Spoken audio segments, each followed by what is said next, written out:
안녕하세요. 클립입니다. 이번 시간에는 해외 뉴스를 한번 전달해 드릴까 합니다. 첫 번째 뉴스입니다. 아첵스는 영국 토큰증권 거래소죠. 영국에서 가장 큰 거래소는 아첵스고요. 여기서 캐피탈 프로텍트 프로그램을 통해서 혁신을 이루고 있다. 그러면 캐피탈 프로텍트 노트가 뭐냐? 설명이 간단하게 한 줄로 되어 있죠. 기관에게 크립토를 제공한다. 시장 문제를 해결하기 위해 고안됐고 고객 보호 뭐 이런 얘기가 있을 거고요.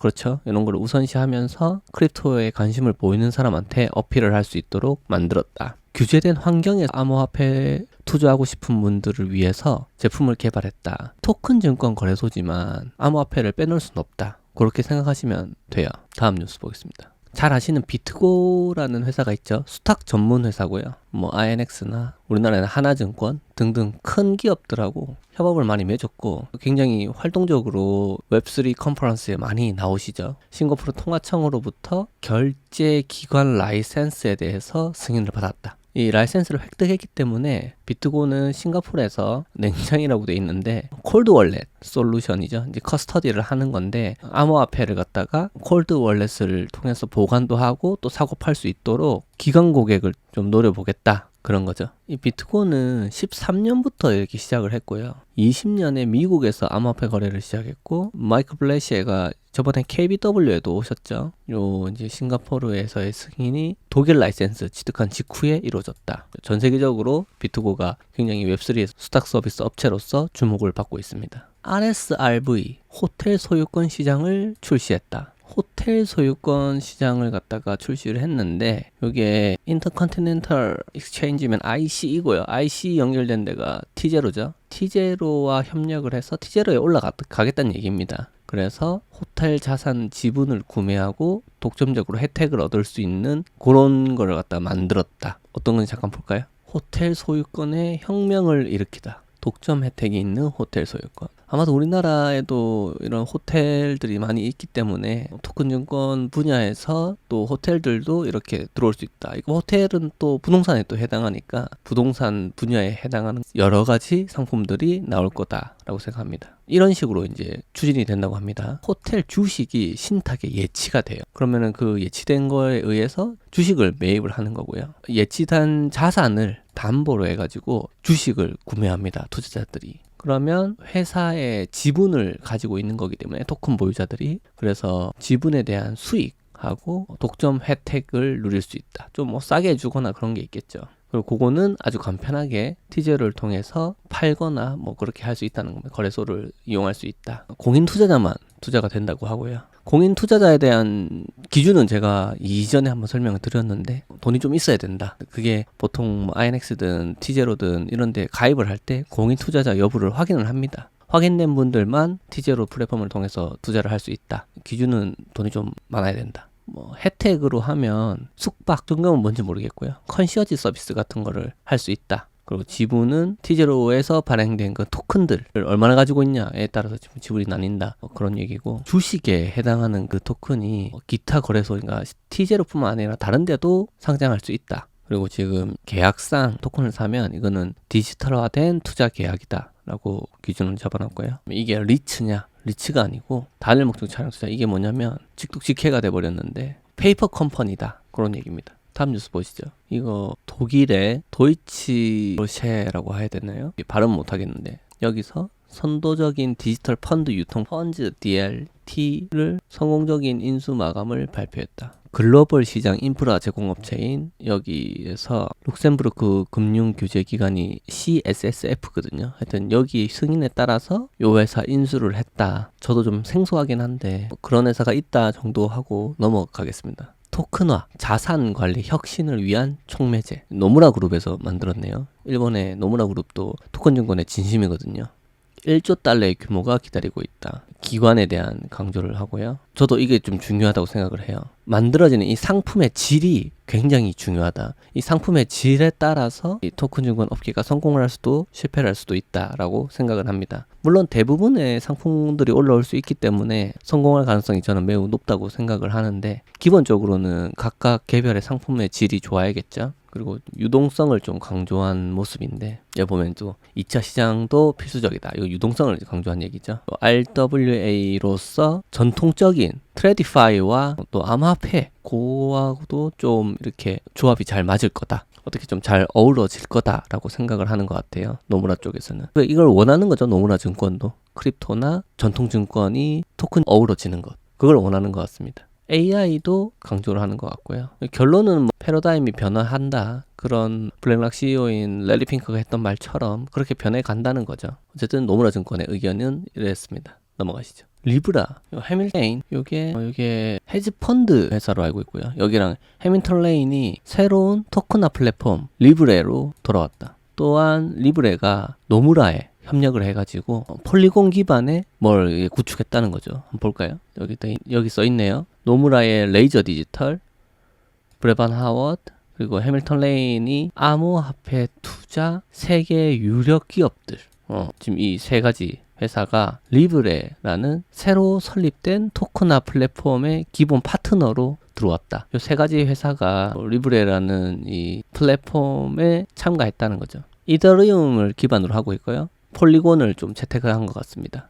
일단은 뭐 인프라에서는 규제 기능이 내장돼야 된다. 그리고 뭐 KYC, AML은 당연하죠. 여러 가지 금융 상품들이 리브라 위에 올라갈 것 같습니다. 기대를 한번 해보겠습니다. 텍스처 캐피탈 유명하죠. 여기서 55밀리언 달러 정도 사이즈 되는 레귤레이션 플러스를 오퍼링을 했다고 합니다. 약간 당뇨병 관련된 내용인 것 같고요. 한번 살짝 볼까요? 투자를 하면은 제2형 당뇨병과 관련된 투자를 할 수 있다는 거죠. 시장 규모가 얼마나 큰지 이렇게 나와 있고요. 보너스를 뭐 이런 기준에 따라서 준다. 뭐 이런 약들을 갖다가 제품들을 가지고 있는데 그런 것들로 뭐 이런 장점이 있다는 거죠. 이렇게 해서 뭐 줄 수 있다는 건데 뭐 우리가 잘하니까 투자를 해라는 얘기죠.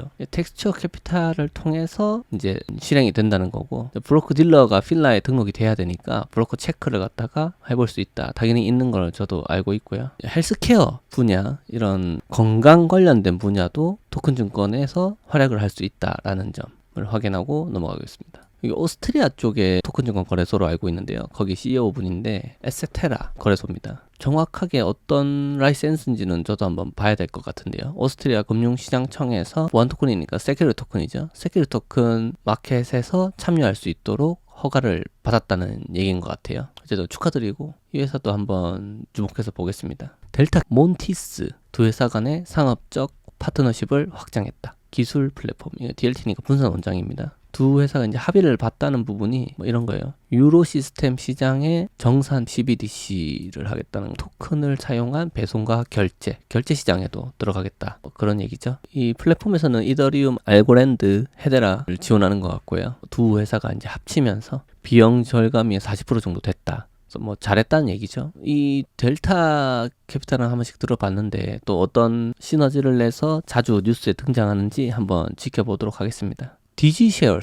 디지쉐어스가 이전에 STO 서밋 한다고 CEO가 한국에 직접 방문을 하셨던 분도 있어요. 커스토너 모빌리티가 자산 토큰화를 통해 지속 가능한 도시 이동성 혁신하기 위해서 파트너십을 맺었다. 친환경 교통수단에 대한 접근성을 공급하는 걸 목표로 한다. 공유 모빌리티. 우리 뭐 킥보드 뭐 그런 느낌인 것 같아요. 뭐 친환경적인 거, 전기 자동차 뭐 그런 것들에 대해서 지분을 부여받을 수 있다. 우리 카카오 계열에 탈 거 많이 있잖아요. 예를 들어서 뭐 그런 것들에 대해서 토큰화를 한 게 아닌가 라는 생각을 하고요. 뭐 그게 맞아 보입니다. 재밌는 부분인데 그런 것들도 그런 교통수단들 또한 그런 걸 관리하는 업체가 토큰화 될 수 있다는 거. 뭐 외증하는 업체들은 다 토큰화를 할 수 있죠. 디지쉐어스가 그렇게 하고 있다는 거. 투자협회 영국인 것 같고요. 아첵스가 또 나왔죠. 청사진의 토큰화를 구현하기 위해서 세부 프레임워크를 제시한다. FCA 영국의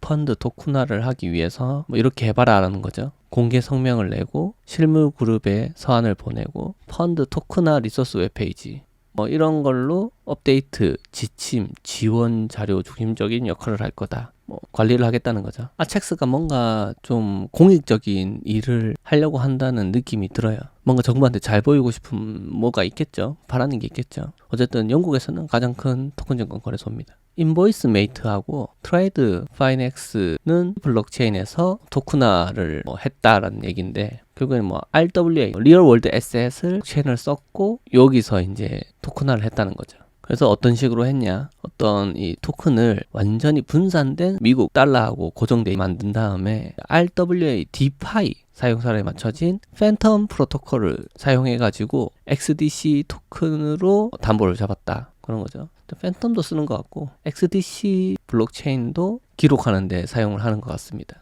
XDC 네트워크가 전에도 한번 잠깐 언급드렸는데 토큰 증권 쪽에서 조금씩 눈에 많이 띄고 있습니다. 크립토로도 나와 있죠. 다음 뉴스 보겠습니다. 홍콩에 EX 거래소가 있어요. 거기랑 상하이 테크 익스체인지 자산 토큰화 파트너십을 맺었다. 홍콩의 저명한 디지털 자산 거래소, 홍콩에서 토큰 증권 거래소로서는 많이 없거든요. 이 회사가 좀 눈에 띄고요. 그래서 또 상하이에 있는 회사랑 전략적 협력을 맺게 되었다는 거고, 기술 기업의 재정적 요구에 맞는 개방적이고 투명하고 효율적인 플랫폼을 만드는 거다. 잘해보자는 얘기죠. 하고 싶어하는 그 범위가 광둥성, 홍콩, 마카오, 대만, 양쯔강 삼각주 지역에서 해당하는 그런 토큰 증권으로 나타날 수 있는 자산군들을 한번 해보겠다라는 얘기고, 그리고 이 아까 말씀드렸던 HKEX라는 거래소가 홍콩에 올해 초에 좀 오픈이 좀 되기 시작했잖아요. 가상자산 올해라고 하면은 작년 뉴스기 때문에 작년 초입니다. 작년 초에 가상자산 거래, 크립토죠. 크립토 플랫폼 라이센스에 대해서도 허가를 받았다. 그래서 이제 연결고리도 좋고 해보겠다, 뭐 그런 얘기입니다. 파생회사 ISDA 토큰화된 담보에 대한 기본계약 업데이트. 글로벌 파생 상품 명목 가치가 700조 달러나 된답니다. 엄청나죠. 그래서 요게 토큰화 시장에 들어오는 게 중요하다. 저도 중요하다고 생각하고, 뭐 기본적인 크립토나 다른 모든 것의 가치들보다 사실 파생 상품 시장이 굉장히 큽니다. 뭐 어쨌든 DLT 증권을 지원하는 조항을 추가했다. 쉽게 말해서 블록체인을 인정한다는 거죠. 국제 스왑 및 파생상품협회가 ISDA이고요. 블록체인을 받아들였다, 그렇게 생각하시면 될 것 같습니다. 무디스, 우리 잘 아는 무디스는 SC 벤처스의 토큰화 플랫폼 리비어를 사용해서 첫 번째 펀드를 평가했다. 싱가포르 업체라고 하고요. AAA는 못 받았고 AA 등급을 받았다고 합니다. 오프체인에서 등록을 유지한다고 하고요. 미국에서는 프랭클린 템비턴이 가장 크죠. 블록체인 기록하고 병행해서 소유권 로그를 유지한다. 이 말은 오프체인에서도 등록을 가능하다는 얘기입니다. 프로메테움 뉴스 하면 항상 이분이 나오시더라고요. CEO인데 완벽하게 호환되는 암호화폐 시도를 하기 위해서 최종 규제 승인을 받았다. 암호화폐가 SEC 규정을 준수할 수 있다고 이 사람이 이제 주장을 했는데 어깨에 비난을 받았고, 이번에 근데도 청산 관련돼서 승인을 받았다. 라이센스를 땄다는 얘기죠. 근데 몇 달 동안은 일단 시작이 안 될 거다. 좀 시간이 좀 필요하다는 얘기입니다.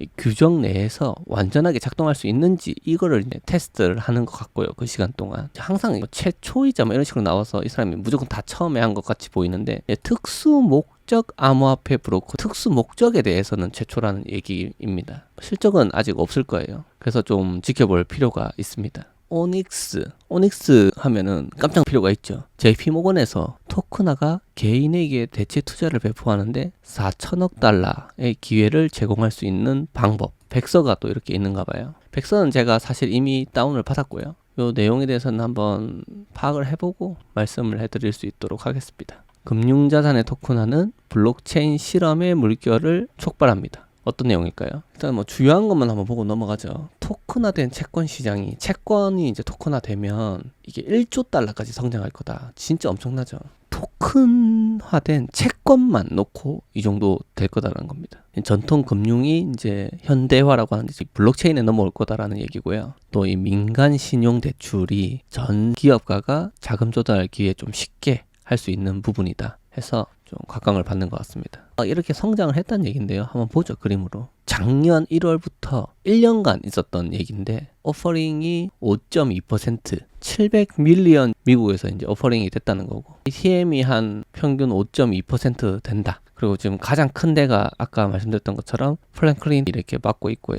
지금 그 다음으로 큰 데가 온두라는 데입니다. 온두가 어디냐면 온두 파이낸스라고 기관급 거래를 성사시키는 플랫폼인데요. 온두 파이낸스가 좀 재밌게도 마침 오늘 여러 거래소에 상장을 했어요. 그래서 아마 코인게코나 코인마켓캡에도 이제 조회가 될 것 같긴 한데, ONDO라고 검색을 해보면 아마 하나 뜰 거예요. 동그라미 해가지고 옆으로 줄이 이렇게 쭉쭉쭉 검정색으로 써 있는 게 있거든요. 잠깐 볼까요? 온두 파이낸스가 요 티커로 아까 그 회사에서 발행을 한 토큰이고요. 오늘 상장을 한 것 같습니다. 오늘이니까 이게 맥스겠죠? 0.08 아마 시초가가 더 낮을 거예요. 거래량도 늘어나고 있고 어쨌든 토큰 증권에서 실제로 액츄얼하게 움직이는 코인들도 있다. 암호화폐도 있다라는 걸 보여드리려고 한번 보여드렸습니다. 아마 RWA 차트로 이제 들어가겠죠. 아무튼 지금 두 번째로 큰 만큼 굉장히 크게 기관급으로 움직일 수 있는 플랫폼이다라고 생각을 하시면 될 것 같아요. 조금 눈에 띄는 게 채권 시장의 토큰화가 1조 달러까지 요것만 그렇게 갈 거다라는 게 좀 재밌었습니다. 오늘 뉴스는 여기서 마무리하기로 하고요. 오늘은 뭐 아첵스부터 시작해서 비트고 또 디지쉐어스, 홍콩의 HKBIT 거래소, 그리고 무디스의 펀드 평가 항목도 있었고, 그리고 JP모건의 프로토콜이죠. 오닉스에 관련된 보고서도 있었고요. 그리고 끝으로는 기관급 거래 플랫폼 중에서 가장 컸던 프랭클린 템플턴하고, 그리고 어제 시점에서 가장 핫했던 크립토 중에 하나였죠. 그 크립토를 만든 회사인 온두 파이낸스, 세계에서 두 번째로 큰 기관급 거래 플랫폼을 가지고 있는 온두 파이낸스에 대해서 말씀을 드려봤습니다. 오랜만에 해외 뉴스를 켜다 보면은 이렇게 재밌는 뉴스들이 많이 있고요. 지금 안 보여드린 것 중에서 지금 영상 길이 때문에 반으로 잘라서 진행을 하고 있는데, 요 다음에 이어질 뉴스 중에도 흥미로운 뉴스들이 많이 있어요. 예를 들어서 하나만 소개드리자면 스테이블 코인에 대해서 스탠다드 퓨어스죠. S&P에서 평가를 개개인의 등급을 매겨놓은 게 있어요. 그 부분도 되게 흥미로울 것 같다라는 기대감을 드리면서 오늘 시간은 마무리하도록 하겠습니다. 시청해주셔서 모두 감사드리고요. 저는 편집이 끝나는 대로 다음 영상으로 찾아오도록 하겠습니다. 그럼 다음 시간에 뵙겠습니다. 플립이었습니다.